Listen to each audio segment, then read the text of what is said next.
ஒவ்வொரு கூட்டமும் நீ நடத்துக்கிற போது யாராவது சாகுறான். நேற்று ஒருவன் செத்து இருக்கிறான். அதுபோல வைத்து கொண்டு உன்னை பணம் கேட்கிறார்கள். கொடு, வைத்திருக்கிறாய் கொடு. முன்னால் தானே இந்த கூட்டங்கள் எல்லாம் நடக்கின்றன. ஒவ்வொரு சாவு நிகழ்கிறது. அங்கே ஒரு 41 பேர் செத்து முடிந்தார்கள். 20 லட்சம் ரூபாய் கொடுத்து முடித்தாய். உனக்கு ஒரு 20 லட்சம் ரூபாய் கொடு. பைகார்காரன் ஏழை போய்விட்டு போகிறான். உனக்கு இந்த ஒரு காவு கொடுத்து தான் நீ ஒரு கூட்டம் நடத்த வேண்டும் பொழுது, காவு கொடுக்காமல் மனித உயிர் பலியாக கொடுக்கப்படாமல் உன்னுடைய கூட்டம் நடக்கவே நடக்காது.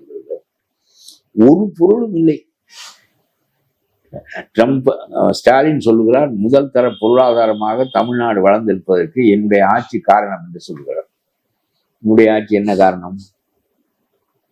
75 ஆண்டுகள் ஆகிவிட்டது சுதந்திரம் அடைந்து.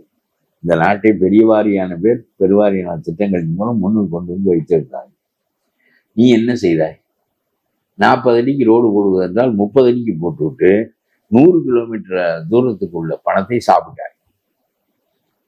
ஆற்று மணலை எடுத்து 35,000 கோடி கணக்கில் வர வைக்காமல் ஒவ்வொரு மனிதனுக்கும் 10,000 கொடுக்கலாமே ஒவ்வொரு குடும்பத்துக்கும். நீ இந்த 35,000 கோடியை விண்வெளியின் மூலம் அது கண்டறியப்பட்டது. 5 கலெக்டர்களின் மீது வழக்கு போடப்பட்டிருக்கிறது. கலெக்டர் எல்லாம் கைகட்டி கோர்ட்டில் இருக்கிறார்கள். உனக்காகத்தானே அவர்கள் அதை செய்தார்கள். 35,000 கோடி என்பது என்ன கொஞ்சம் பணமாக? சுரண்டுவதை தவிர என்ன செய்தீர்கள்? நீங்கள் தவறாக நாடாளுகிறீர்கள். உங்களுக்கு செவிலியரை நிரந்தரப்படுத்த மாட்டாய், வாத்தியாரை நிரந்தரப்படுத்த மாட்டாய், கண்டக்டரை நிரந்தரப்படுத்த மாட்டாய், அவர்களுக்கு ஒழுங்கான சம்பளம் கொடுக்க மாட்டாய், தொழிலாளர்களை எல்லாம் சுரண்டுவாய்.